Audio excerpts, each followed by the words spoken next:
Breaking news mga tol, katatapos nga po ang laban sa Japan. Unahin natin ang laban sa undercard, Japanese boxer na si Takeshi Inoue versus Thai boxer na si Matsali.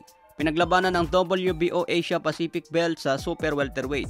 Normal lang naman ang naging laban mga tol, 3 beses bumagsak itong Thai boxer. Kaya nakuha ni Takeshi Inoue ang panalo via TKO sa round 6. Parang hindi nga na-challenge itong si Takeshi Inoue laban dito sa Thai boxer. Maganda siguro bigyan ito ng mas matinik na kalaban. Easy fight lang sa kanya itong Thai boxer. Sa ibang banda naman, laban po ni Gio Santissima versus Kenji Fujita. Bago ang laban mga tol, sinabi ni Santissima sa interview, mahina lang ang kalaban niya. Dahil baguan pa ito pero nag-ensayo naman daw siya ng maayos. Ang kalaban ko ay hindi naman magaling, so dapat mag-training siya ng mabuti kasi tatalunin ko siya sa darating naming laban. May kartada nga po si Gio Santissima na 22 wins, 19 KOs, may 6 na talo. Si Kenji Fujita naman may kartadang 4 wins, 3 KOs, walang talo. Bakbakan ito sa featherweight division. Makikita naman natin yung kartada ni Kenji Fujita baguan pa sa pro. Pero round 1 pa lang mga tol nabilangan agad si Gio Santissima.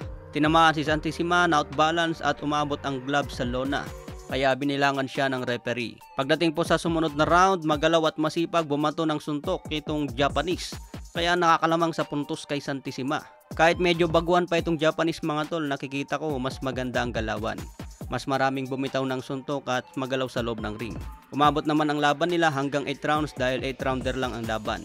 Kaya pagdating po sa decision mga tol, nasungkit ng Japanese ang panalo.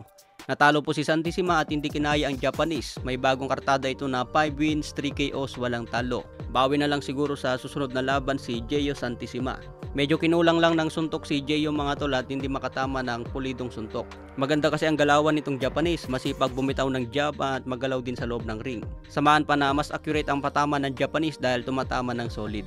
Samantala naghahanda na po si Cuadro Alas laban dito kay Uguni.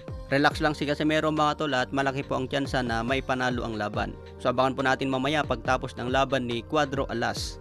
Okay mga tol, hanggang dito na lang muna ang ating latest update sa ngayon. Maraming salamat po.